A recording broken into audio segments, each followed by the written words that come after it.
At the time I'm recording this, it's been a little over 2 weeks since the beginning of Season 3, and I wanted to give my opinions on it and if it's worth playing or not. My opinions about the map Cliffhanger is I feel it is a decent map, but it is a little too big, and I feel the combat's a little slow at times, but it's still a fun play, and when I do get it, I enjoy it. And because of its circular design, it does remind me of the Halo Reach map Powerhouse. On to the next map, Oasis. That's the new big team battle map for the season, and it looks good. It's a good map overall. A good thing about the map is that it's very big and spacious and has a lot of room for vehicle play, and it also does have room for man-on-man engagements, so it's not like if you're not on a vehicle, you're screwed. The one negative I will have with the map, though, is I feel it's a little too filled to the brim with power-ups and power weapons. For example, the overshield / active camo, there's like 2 of them next to each other, and the building to the left / right, depending on where you spawn.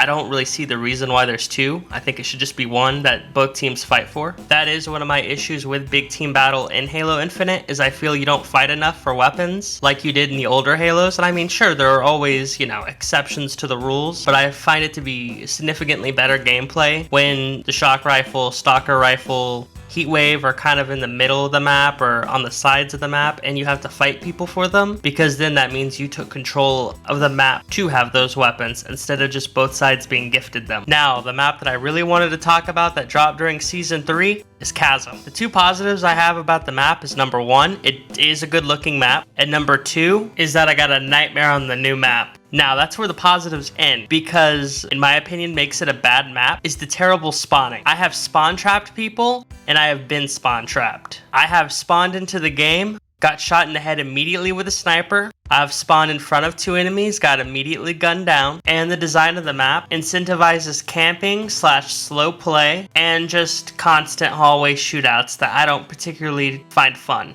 Because of those 2 big issues with Chasm right there, anytime I get it in Fiesta or Social Slayer, I just immediately back out of the game because I'd rather play Launch Site than Chasm.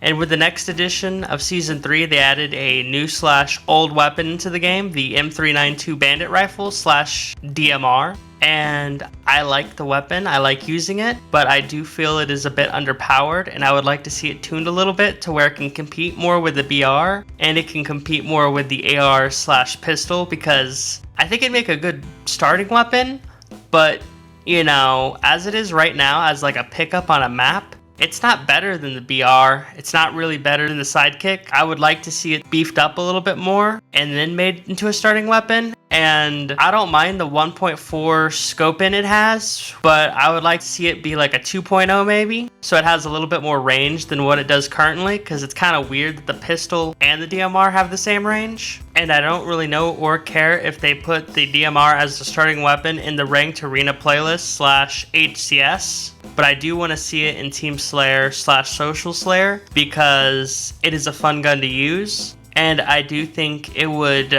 mix up the playlist a little bit.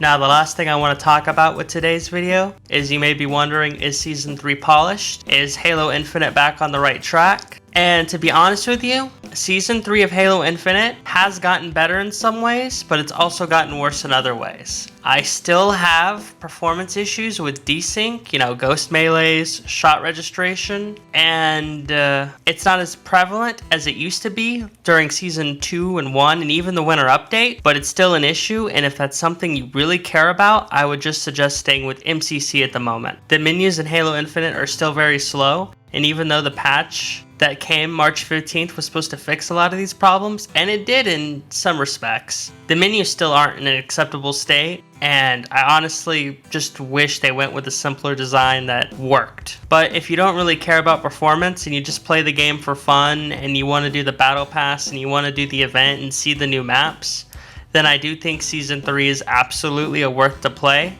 But if you care about performance, if you want to be a bit more competitive, or, if you think this is the beginning of something new for Halo Infinite, I'll just be honest with you, I don't really think so, and the performance is still bad, and it will upset you. I do hope this is the beginning of getting 3-month seasons from 343, But at the same time, it is 343, and to have high expectations is just going to set yourself up for failure. These are my opinions of the new stuff that was added into Season 3 of Halo Infinite. Thank you for watching if you made it this long, and I will have other videos out, Halo and non-Halo related, on other games. Have a good day. I'm sorry, sir. It's time for you to leave.